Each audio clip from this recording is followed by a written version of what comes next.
Hello friends, आज हम पढ़ेंगे एक ऐसे टॉपिक के बारे में जिसके बिना आपका चैप्टर फर्स्ट अधूरा है।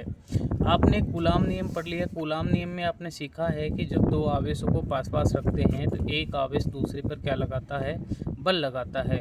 और इन दोनों आवेशों के मध्य जो लगने वाला बल होता है उसको हम कहते हैं कूलाम का नियम, और बल को हम कहते हैं कूलाम्बिक फोर्स या कूलाम बल। आज हम जानेंगे, अगर पहले कोई एक आवेश कहीं पर स्थित है और अगर उसके दूसरे चारों ओर किसी भी दिशा में अगर हम किसी दूसरे आवेश को लेके आते हैं तो कूलाम के नियमानुसार उन दोनों आवेशों के मध्य भी क्या लगता है, बल लगता है।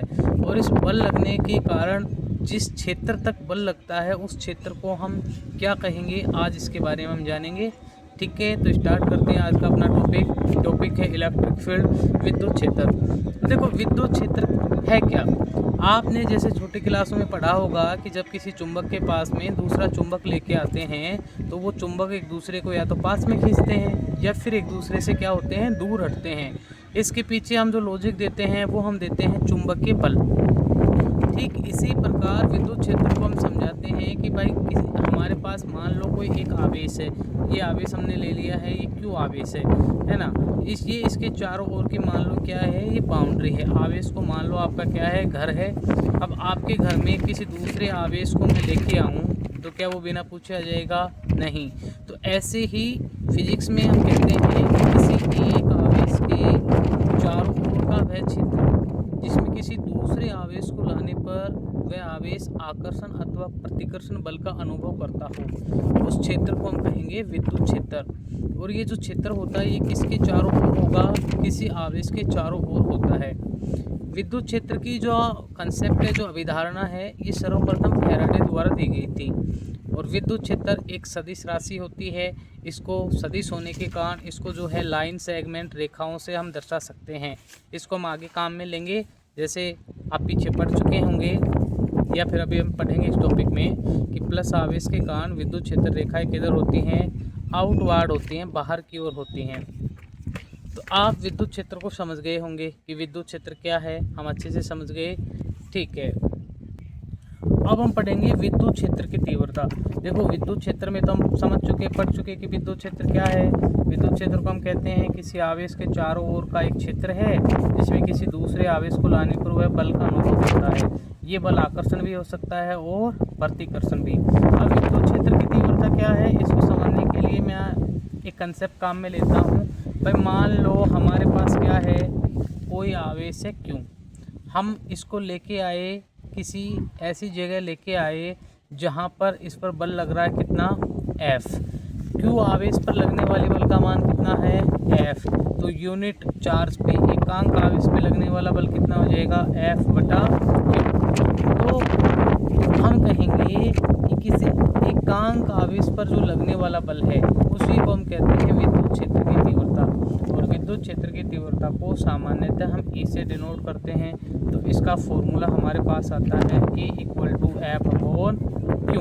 अब अगर इसका यहाँ से मात्रक देखें तो F का मात्रक हो गया न्यूटन, Q का मात्रक हो गया कूलाम। तो न्यूटन पर कूलाम इसका क्या होता है, मात्रक। और विद्युत क्षेत्र की तीव्रता समझ गए क्या होती है, एकांक आवेश पर लगने वाला बल। अभी हम इसकी परिभाषा लिख लेंगे कि क्या है। देखो, विद्युत क्षेत्र में स्थित किसी एकांक आवेश पर लगने वाले बल को ही हम कहते हैं विद्युत क्षेत्र की तीव्रता। मात्रक हो गया न्यूटन पर कूलाम, फॉर्मूला बन गया E = F/Q। अब हम देख लेते हैं इसकी विमा क्या होती है। ये काफ़ी इंपॉर्टेंट बात है कि इसकी विमा क्या होगी। देखो, विमा निकालने के लिए आपने 11th क्लास में सीखा होगा कि भाई F, देखो E = क्या है, फॉर्मूला F क्या है, फोर्स। तो फोर्स की विमा क्या होती है, mL/t-2। चार्ज क्या है, Q। अब Q की कोई डायमेंशन सीधी होती नहीं है तो हम इसको करंट की परिभाषा से लिख लेंगे। I बराबर क्या होता है, Q/T। यहाँ से Q की वैल्यू निकाले तो क्या हो गया, I/T। अब I की क्या, A, एम्पियर, T का T, 80 को अगर हम यहाँ रख दें तो ये इसकी जो विमा आएगी वो आ जाएगी हमारे पास mL/t-3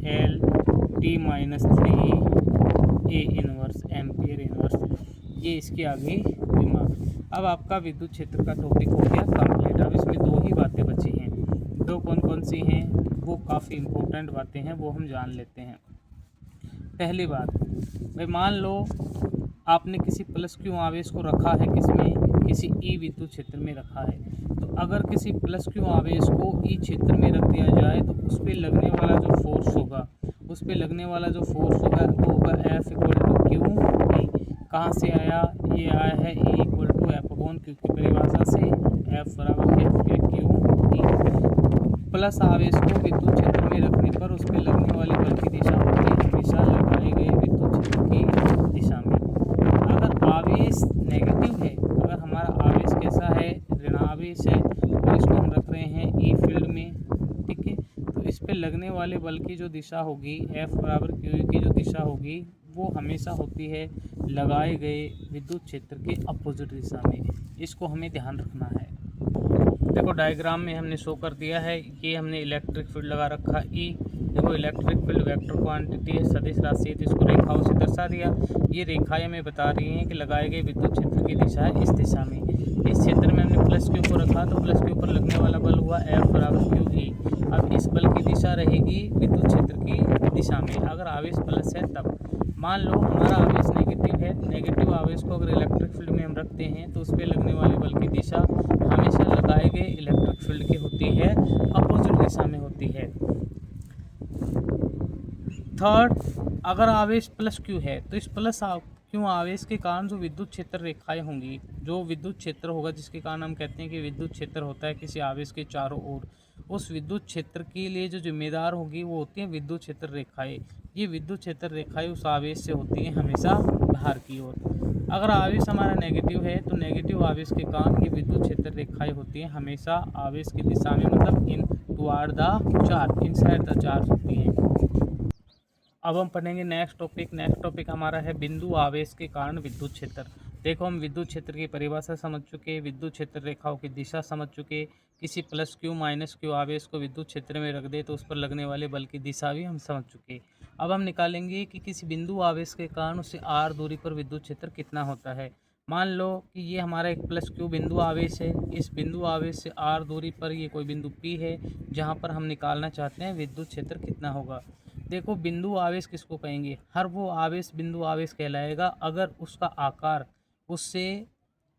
अगर उसका जो आकार है उससे किसी वो दूरी जहाँ से उस आवेश को देखा जाए उसके कंपेयर में बहुत ज़्यादा हो। जैसे दूरी r जो है इस आवेश के आकार के कंपेयर में ज़्यादा है तो हम इसको क्यों को क्या कह सकते हैं, बिंदु आवेश।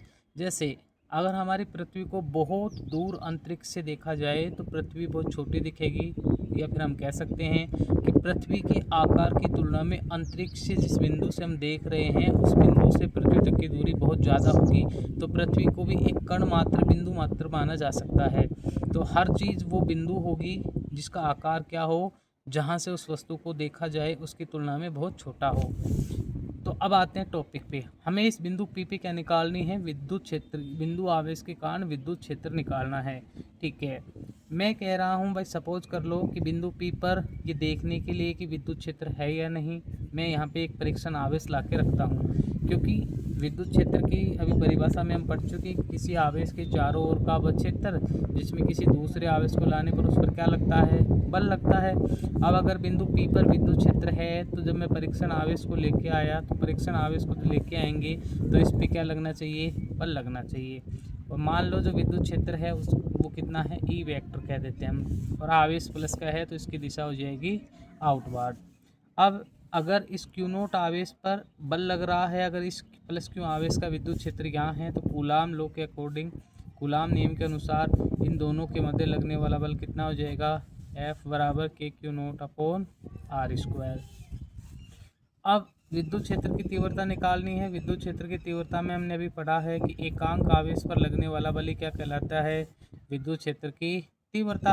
अब क्यू नोट आवेश पर मान लो F बल लग रहा है तो एकांक आवेश पर कितना बल लगेगा, F अपॉन क्यू नोट। यहाँ से इक्वेशन फर्स्ट की वैल्यू जो है सेकंड में रख देते हैं, तो K Q naught upon R square, और नीचे क्या चल रहा है, क्यू नोट से क्यू नोट कट गया तो ये आ गया E equal to K Q upon R square.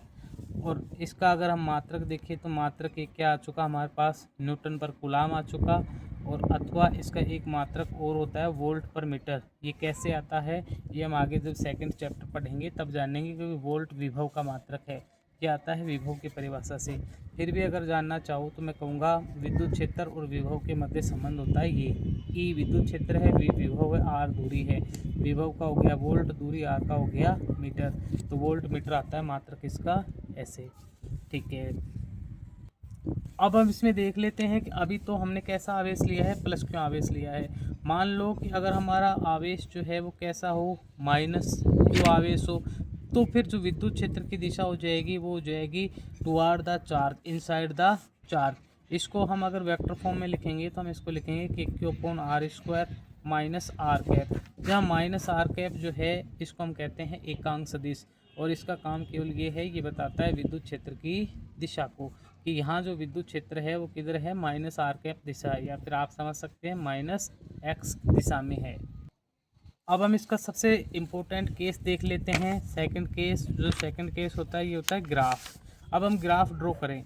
देखो ग्राफ हमेशा अगर जब हम ड्रॉ करते हैं तो हमें एक्स और वाई एक्सेस पे ड्रॉ करते हैं। अब एक्स अक्ष पे हम हमेशा उस चीज़ को लेते हैं जिसको हम क्या करते हैं, वेरी करते हैं, यानी जो चेंज होती है या फिर फ्री होती है, और जो इंडिपेंडेंट होती है उसको हम लेते हैं वाई एक्स पे। तो आप फॉर्मूले में अगर देखोगे तो आर को हम चेंज कर सकते हैं, वेरी कर सकते हैं, तो ये तो आएगा एक्स एक्स पे।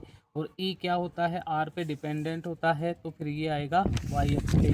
अगर मैं ग्राफ बनाऊं ई समानुपाती R² मिल रहा है, तो फिर हमें ये जो ग्राफ है ये मिलेगा कुछ ऐसे। लेकिन एक स्पेशल केस बनता है, उस स्पेशल केस में कई बार कह देता है कि draw the graph between E and 1/R। जब 1/R में आप ग्राफ ड्रॉ करोगे तो फिर ये आती है सीधी लाइन।